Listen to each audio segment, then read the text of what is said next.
esse assunto parece um assunto tão trivial. Claro que existe livre-arbítrio, claro que a gente é que escolhe nossas decisões, que fazemos nossas decisões, né? Claro que, mas não é claro para todo mundo, não. E especialmente hoje, do ponto de vista da ciência.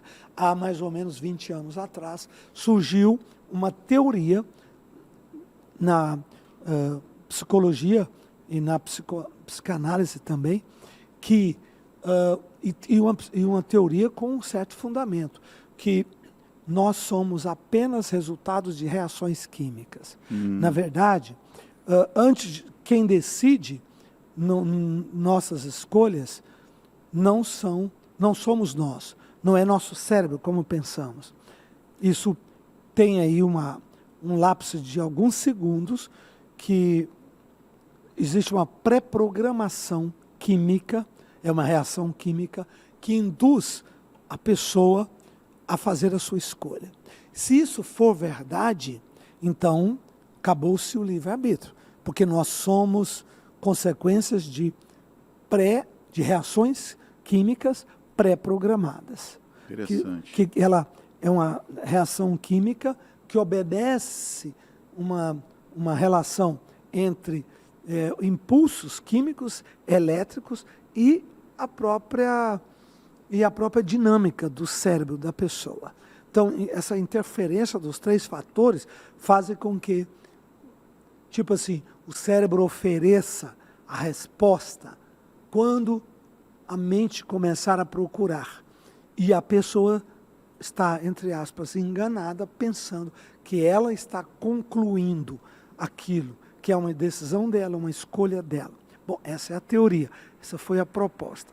Bom, já faz uns bons anos isso, né? Não é uma teoria muito novinha, como eu disse, aí uns 20 anos, talvez pouco menos, mas é por aí. E o que se comprovou é que, na verdade, depois vieram alguns estudos e sempre todas as hipóteses científicas passam pelos estudos e comprovações chamados duplo cego.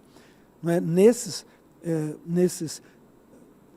testes ou nessas experiências duplo cego, não se comprovou que é verdade isso.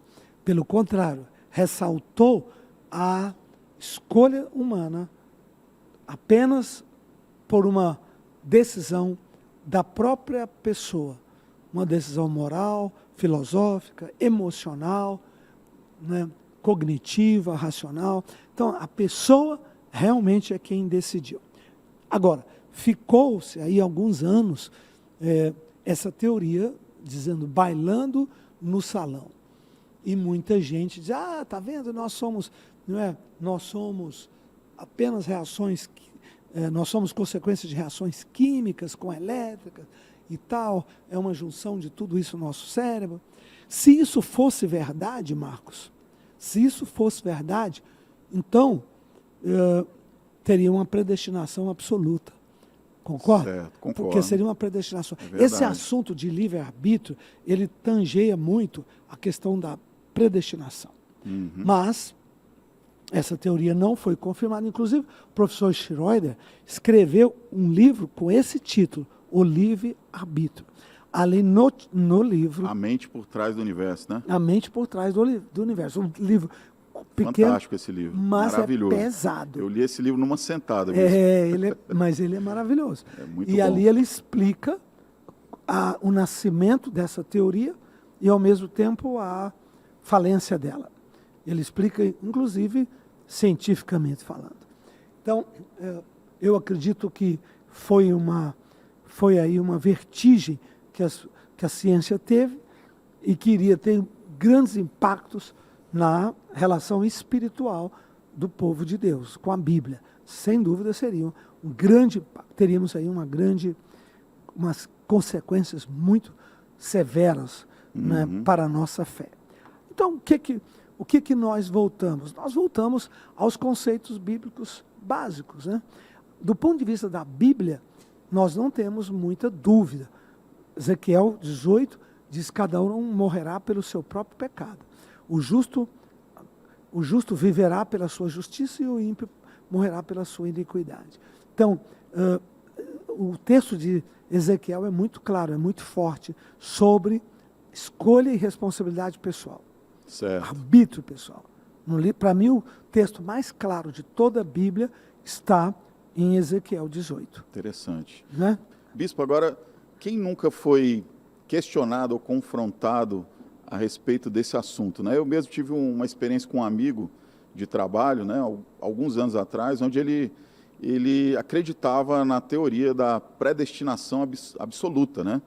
Então, segundo o que ele imaginava, tudo que ia acontecer já estava escrito, já estava predestinado e ninguém poderia mudar, inclusive a salvação, que as pessoas que seriam salvas, que elas já estavam predestinadas à salvação, e aquelas que seriam condenadas já estariam predestinadas à condenação, e que não haveria nada que eu pudesse fazer ou qualquer pessoa pudesse fazer para mudar essa realidade, né? Ele era muito baseado na teoria calvinista, calvinista, né? Isso. É 100% calvinista. Exatamente. Um teólogo desse, ele é puro sangue calvinista. Agora, eu me admiro como que Calvino acreditava nisso, como que Calvino acreditava que um mundo dolorido como esse, ferido, violento, louco, doido, poderia ser pré-programado por Deus para isso?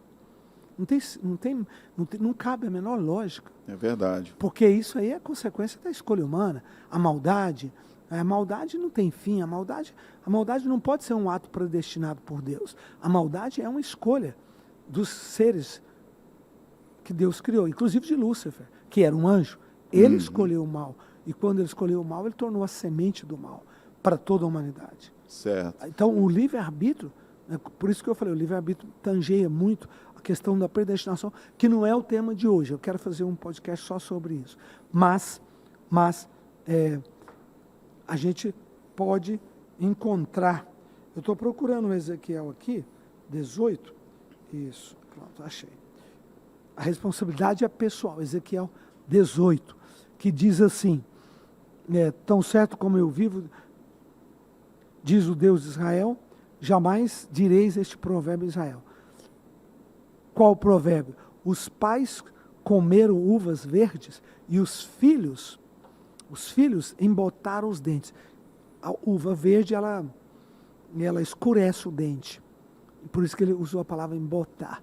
Então, tem muito ácido, e o ácido corrói o esmalte do dente. Então, Deus está dizendo, jamais usarei este provérbio em Israel.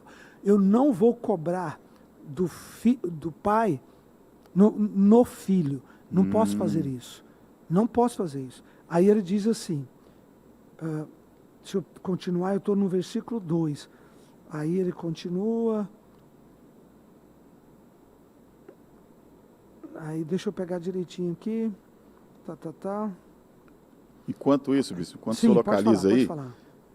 Esse meu amigo, ele acreditava, né, como eu falei, que a salvação já estava predestinada. Aí eu questionei ele, falei, rapaz, mas se Deus já escolheu quem vai ser salvo e quem vai ser condenado, se foi uma escolha de Deus e a gente não pode fazer nada para mudar isso, né, então... Deus é injusto demais. Não é justo. E para que a gente vai, então, congregar na igreja? Para que a gente vai pregar o evangelho? Se quem está salvo já está salvo e quem está condenado já está condenado, qual é o papel da igreja nesse mundo? Não, a gente vai pregar o evangelho para quem?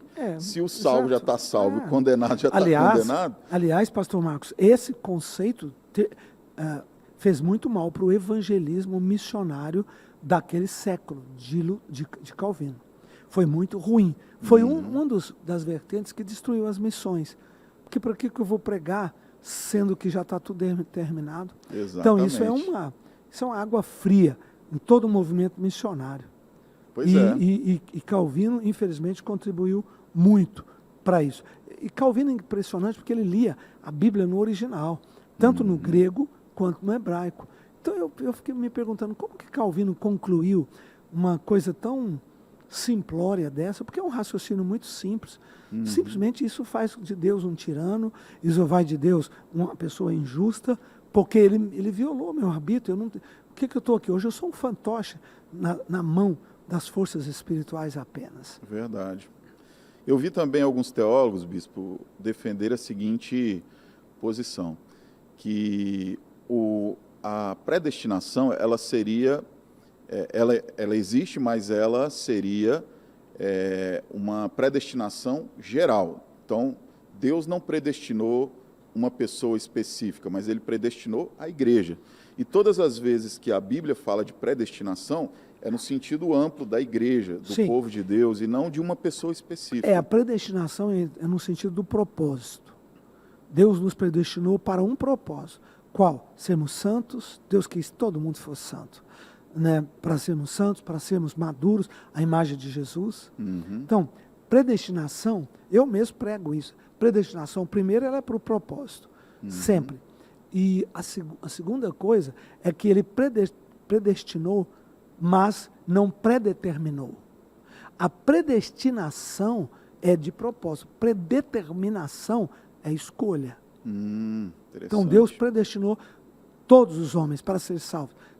Aliás, Pedro diz, porque ele não quer que ninguém pereça, mas senão que todos cheguem ao arrependimento. Jesus diz, Jesus diz, todos foram chamados, poucos foram escolhidos. Os escolhidos foram predestinados, está vendo? Não. Os escolhidos foram escolhidos porque levantaram a mão quando foram chamados. Interessante. A palavra ali é, foram separados. Escolhidos é separado. Todos foram chamados. Quem levantou a mão foi separado. Escolhido. Separado. Quando eu fui fazer o exército, eu me lembro de estar num ginásio, quando eu fui me apresentar, estávamos no ginásio lá com uns 18 mil jovens, da mesma idade. E aí a primeira coisa que o capitão perguntou foi, pessoal, quem quer servir o exército, espontaneamente levanta a mão. Levantaram a mão uns 3 mil, talvez 5 mil. Bom, ele separou, sai daí, vem para cá. Esses foram escolhidos, foram separados. Certo. E aí o que aconteceu com o restante? Foram dispensados, porque já tinha número suficiente que eles estavam para preencher o contingente, né?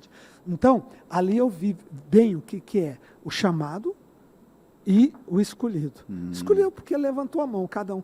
E outra coisa importante, Deus não vive no tempo, Ele vive fora do tempo. O que significa isso? Significa que Ele já sabe todo o resultado lá na frente. E como Ele sabe o resultado, aí Ele predeterminou. É como se fosse uma peça que cada um escolheu o seu papel. Aí depois vai viver a peça, cada um vai representar o papel que escolheu. Mas cada um escolheu porque quis. Porque Deus não tem hoje, ontem, hoje e amanhã. Ele vê tudo num momento só. Ótimo. Então, simples assim. Agora, voltando, eu achei aqui o Ezequiel 18, que ele diz assim,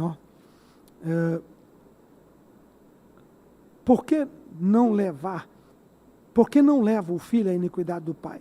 Porque o filho fez o que era reto e justo e guardou os meus estatutos e os praticou. Por isso, certamente viverá. E a alma que pecar, essa morrerá. Escolha. Usou o livre-arbítrio para escolher a transgressão, escolher o caminho que quiser, de bom ou de ruim, de bem ou do mal. Certo. O filho não levará a iniquidade do pai, nem o pai levará a iniquidade do filho. A justiça do justo ficará sobre ele, e a perversidade do perverso cairá também sobre ele. Mas, olha o livre-arbítrio. Se o perverso se converter de todos os pecados que cometeu e guardar os meus estatutos, e fizer o que é reto, certamente será perdoado, não será morto. Que coisa, né? Ótimo. De todas as transgressões, olha o versículo 22, todas as transgressões que cometeu, não haverá nem lembrança contra ele. Pela justiça que ele praticou no segundo momento, depois que se arrependeu, ele viverá. Fica claro, né, bispo? Fica demais, claro que existe a opção de mudança. De mudança, Não existe nada selado, decretado que não possa ser mudado, né? Sim. Como o senhor falou, Deus conhece o fim da história. Sim. Mas quem vai desenvolver a história, quem vai dizer sim ou não, somos nós, né? Então o livre-arbítrio entra aí, né, bispo? Responsabilidade total do homem, do ser humano.